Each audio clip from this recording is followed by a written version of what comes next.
അവിടെ അത് നായ്ക്കളും ഒക്കെ വന്ന് കഴിച്ചിട്ട് നമുക്ക് അസുഖങ്ങളൊക്കെ വരും.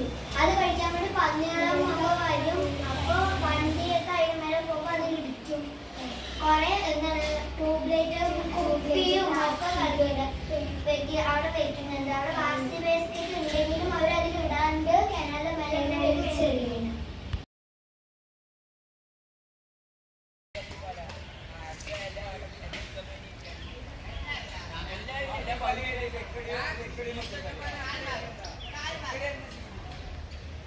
വള്ളികളൊക്കെ അവിടെ ഇട്ടിട്ടുണ്ട്.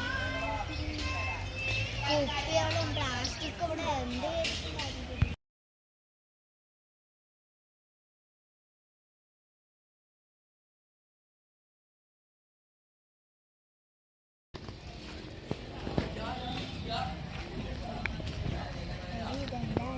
മാലിന്യങ്ങളൊന്നും പേപ്പറും ഒക്കെ എല്ലാവരുടെയും പ്ലാസ്റ്റിക് ഉണ്ട്. വൃത്തിയില്ലാത്ത പ്രദേശം. അതെ.